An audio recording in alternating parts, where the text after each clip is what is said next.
गिबि गिबियाव बर'नि खौरां नायगिरि साफ्रोमबो बर' रायजो राजा आइ आफा बिदा फंबायमोननिसिम जोंनि हुग्राजुलि दख'रा दुलाराय बर' फरायसा आफादनि जानानै बयनिसिमबो खुलुमनाय सिबिनायखौ बे समाव आङो दख'रा आफादनि आफादगिरि जानानै बावहरग्रोनाय थाबाय।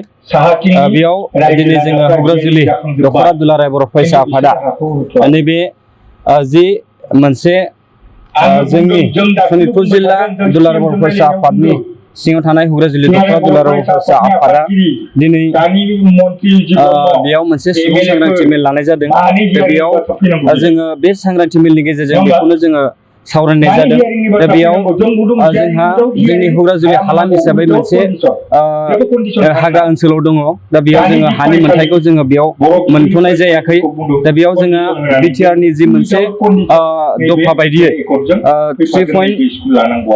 3.5.3 नि दफा बायदियै जोंहा हानि पाट्टा राननाय बे हाबाफारिखौ जोङो माखासे सनितपुर जिल्लानि सिङाव थानाय माखासे दख'राफोरनि सिङावहाय बे हाबाफारिफोरा जागासिनो दङ।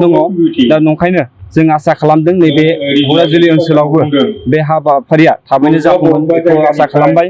दा बेयाव जोङो मोनसे खावलायनो सानदों, जिहेथु जोंनि हुग्राजुलि हालामा मोनसे हाग्रा ओनसोल। दा बे हाग्रा ओनसोल हिसाबै बेयावहाय गुबुन गुबुन जायगानिफ्राय बेयाव हादान जाफैदों।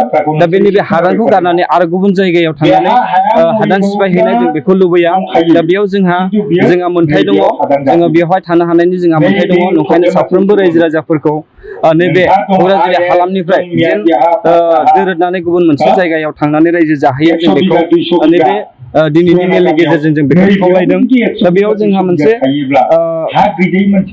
आसा खालामदों आरो लोगोसे खावलायनो सानदों, जिहेतु बिटिआरनि चिफ प्रमद बर' बिथाङा बिटिआर ओनसोलनि बिथाङा चिफ। दा बिथांनिसिम जों खावलायदों, जिहेतु जोंनि हाग्रा ओनसोल दिनै बे एफआरसि ओनसोला जोंहा हुग्राजुलि ओनसोल हिसाबै गासै गं 25 एफआरसिफोर दङ। दा बे गं 25 एफआरसिनि गासैबो एफआरसिया जोंहा हानि पाट्टा मोननांगौ, जों बेखौ थाबैनो मावफुंगोन बेखौ आसा खालामदों।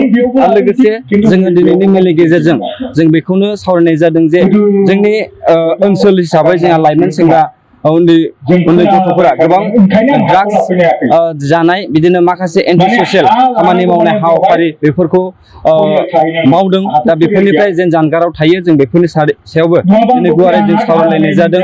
जे इयुननि समाव जोंनि बर' हारिनि थाखाय मोनसे मोजां थासारि लाबोनो हागोन जों बेखौ आसा खालामदों। आरो लोगोसे जोंहा नैबे दिनैनि मेलनि गेजेरजों जों बेखौनो सावरायनाय जाबावदों जे जोंनि उन्दै उन्दै लाइमोन गथ'फोरा उन्दै बैसोआवनो हाबा जानाय, बेफोरनिफ्राय जोङो जानगाराव थानांगौ, जों बेफोरखौबो जोङो सावरायलायनाय जादों। दा बेयाव जोङो गार्जेन हिसाबै जोङो साफ्रोमबो गार्जेना जे बर' हारिया जौगानांगौब्ला जोंहा उन्दै बैसोआव हाबा जानाय बेखौ जोङो दबथायनांगोन बा जों बादा खालामनांगोन। बेखौ गासैबो जोंनि हुग्राजुलि हालाम हिसाबै जोङो खावलायदों।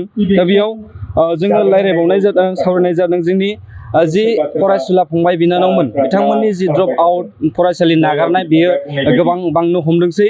दा नंखायनो आसा खालामदों जे साफ्रोमबो गार्जेन बिथांमोना जे गाव गावनि गथ' गथायफोरखौ जे फरायनायाव जेब्लायबो मुखुब खालामनानै दोनगोन आरो गावनि गथ'खौ इयुनाव सासे सुबुं सम्पद हिसाबै गायसननायाव बिफाव लागोन। जों बेखौ बे दिनैनि जि मोनसे सुबुं सांग्रांथि सावरायनाय हाबाफारि जों बेनि गेजेरजों जों सावरायनाय जादों। दा बेखिनियानो।